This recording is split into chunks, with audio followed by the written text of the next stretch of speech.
Season 3, and I'm very pleased to say, to talk about all things the Test, all things cricket, we are joined by the Australian cricket captain. In fact, before we go to Paddy Cummins, I'll ask Rick, how many Australian captains have we had in the history of cricket? 47. 47. The 47th Test captain of Australia, Paddy Cummins, joins the run home with Joel and Fletch. G'day, Paddy. Hey, boys. How you doing? We're going outstanding. And we are chatting, Missile, as you pointed out, to the 2023 Wisden Cricket Player of the Year. They always announce it the year following, so it's been announced this year. Paddy, you are the numero uno in the world. Tell us how you found out that news and how important that is to you. I forgot about that until you just mentioned it. Where did I find out? I can't remember. I think I might have got a text message or something about it. Or maybe our media manager messaged me or something, but yeah, nothing too glamorous or anything about that. As you said, it's kind of based on last year, so it was a nice little surprise, pretty amazing actually. But yeah, haven't thought about it too much, to be honest. Oh well, you look at the names: Virat Kohli, Michael Clarke, Sachin Tendulkar, Jacques Kallis, Shane Warne, Ricky Ponting. It's a decorated crew, isn't it, Missile? It is. I was wondering, Paddy, what do you get for that? Is there a golden ball, golden bat, golden wickets? No, nothing. Yeah, exactly. Nothing. I was waiting for something in the mail, but no, nothing other than pat on the back. So anyway, yeah, as you said, pretty cool list of names. So I'll look forward to the dinner when we all catch up, hopefully. Looking forward to the Test series too. The Test series I'm talking about, the show Amazon Prime. It has to be one of the most celebrated, I suppose, periods of your life. Really, like everything, was in front of you. You conquered basically everything, Paddy. What a 12 months or 18 months it's been for you guys. It's been phenomenal, and I think having a series like the Test to kind of document that means that we can look back on it one day as well. But yeah, it's phenomenal, really. I think with each season, when they kind of say, let's do another season, we all think, oh, well, we can't top the last one. And yeah, something happens. It's cricket. Some controversy stirs up, and suddenly it's even more intense than the previous. But it's been an amazing 12 months for the guys. If you could get a script writer to sit down and say, can we make this as box office as possible for a documentary? Is it going to be a little bit strange watching back? I'm not sure how much of the criticism around the Bairstow incident you guys would have read. As athletes, you generally try not to read too much into what's being reported on. But watching back a documentary like this, seeing no doubt comments from clowns like Piers Morgan, is that going to be a little bit hard to watch at times? Yeah, it is. And I think particularly around not just that incident, some of the games that you wish you had another crack at that didn't go perfectly right. It's always a little bit harder to watch back. But this series, there's no hiding from it. I mean, especially I would have to do a press conference, every other day, and you certainly felt the feelings of the English press and the fans through those press conferences. So yeah, there's nowhere to hide really throughout the series, and it being 12 months ago, you probably forgot about some of just the intensity of those comments until you look back at it, and it all comes home. I was enthralled by those press conferences at the time because your responses were so good that it was almost infuriating the Pommies even more. You were so cool, calm and collected, at times laughing off some of their suggestions. Were you being coached through that, or is that just purely your demeanour and the way that you were reacting in the moment? No, we've got a great media manager who is always there to bounce any thoughts off. But no, that was me. I think knowing that, the boys are good in our team, and in terms of done nothing wrong, they're all great people. It made it a little bit easier to kind of laugh off and hold our ground. But it was, probably wasn't until I finished the series I realized how exhausting it was. We played 6 test matches in 50 days, plus all those press conferences and the kind of the blowtorch that we were under for a couple of months. Probably didn't realise the full extent to it till afterwards. Who's the player? Like, you're the captain, so you probably are that player. But who's the most resilient in the team? Do you reckon, Paddy? A bloke who can just handle all, unflustered by anything that comes their way. Who would you say that player is?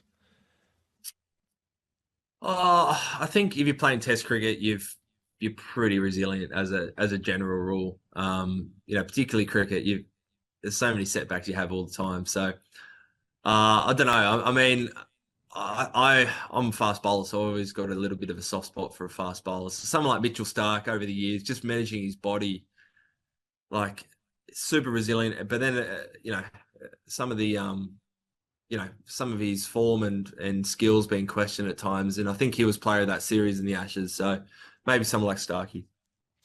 I remember, Paddy, the Brisbane Broncos coach, Kevy Walters, was asked about his son being in the team. He said, how's he going to go? And he said, captain, coach, he'll be kicker. He'll be doing it all. He completely owned it.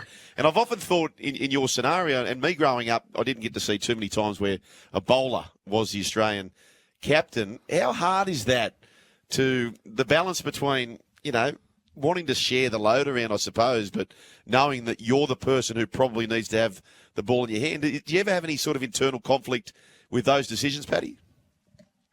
Yeah, I do. And then I try to lean on other people to kind of get their outside view of it. So that's coaches, other players, because, I feel like that's probably the hardest part of those dual roles is just knowing, when to underbowl yourself, overbowl yourself, trying to get that right. So I think that series in particular, there's a couple of injuries, stayed in Nathan Lyon. So I felt like those next couple of test matches were without one of our big weapons. So probably more so the back end of that Ashes series, I felt like I had to be really in tune with that.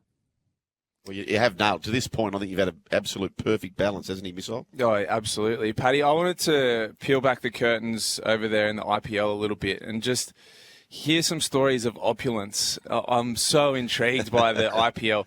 Have you got any stories about hotels, hire cars, fancy dinners, the world of IPL? I mean, for a large part of it, it's not as glamorous as it sounds. I know in the first few years, there was talk of big parties and private jets and stuff, but it's much less glamorous than that. Normal days normally spent in airports traveling around or stuck in your hotel room. But we're amazingly looked after. My family came over for the first time. My wife's been over lots, but my dad, my brother, and my sister all came over, and they were blown away by, just a couple of times we went out for dinner, and just the amount of hospitality that they were shown blew them away. Wow.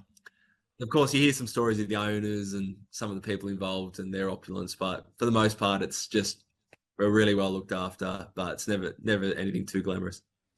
Well, Starkey's team got the cash this time. This time they're straight through to the final, but you might get another crack at him. You've got Rajasthan coming up. How do you feel your place for that, Paddy?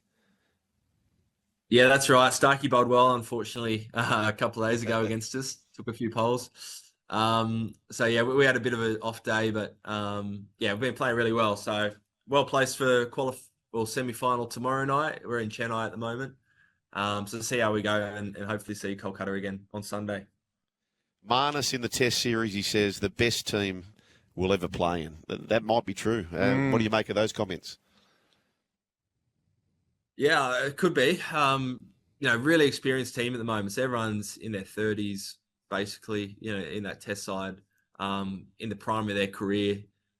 It's pretty hard to kind of fast track that or compete with that. So, even if I'm sure wonderful players come through in the next batch of players, it's still kind of really hard to match that experience of guys like Steve Smith and Dave Warner playing 100+ Test matches. So, I hadn't thought of it like that. Maybe Marnus got that one right. Is there any lingering feeling between yourselves and the English players? We've played them in the World Cup, obviously, but outside of that, haven't really crossed paths with them too much. So it was heated. I mean, it was 12 months ago. So I think for the most part, we've put it behind us. But haven't really, got a couple of good mates over there that I've spoken to. But outside of that, haven't really crossed paths with them. I'll tell you what, Paddy, we'll let you go in a moment. Fletch and I we're chatting to the Australian captain, Pat Cummins. We interviewed him about 18 months ago, and we said, you got a few things coming up. Test Championship, the One Day World Cup, the T20 World Cup. Of all those, what would you want to take out? And he said, all of them. And pretty much has. And you greedy bugger. So far you're doing that, Pat. The last frontier, of course, is the T20 World Cup. Can we? Will we? Oh, look, I hope so. Get the trio. I mean, I think we're as well placed as any other team. It's T20 cricket, so you never really know. It's anything can happen. We won the trophy 3 years ago now. With basically the same batch of blokes that are going over there to the Caribbean. So I feel like we're well placed. Who knows? Paddy, we'll let you go just before you do so, just so we can feel a bit human like an Australian captain. You got a lot of downtime. You're in airports. You're in hotel rooms. How does the captain spend his time? What shows are you watching? What podcasts are you listening to? How do you spend your time, Pat? Well, my family's not here, so I've actually been had a bit more downtime watching Slow Horses at the moment. Yes. That's good. My favourite all time, which I churned out, was Clarkson's Farm. Oh, I think that's on Prime Video as well. Actually, that's beautiful. And then I don't mind the odd businessy type podcast, leadership podcast. So I listen to a few of them. Okay, any And of tips course, there? your podcast, boys. Of course, Patrick. Good on you, mate. Never miss a The show. Australian cricket captain. Don't dare you would. You must be Pat from Penrith. And when that comes through, Pat we know from that's Penrith you. on the text line. We know that's you, Paddy. That's it. Great to have your That's company, Pat Cummins. Thanks for joining the run home with Joel and Fletch. Great. Thanks, boys. Cheers.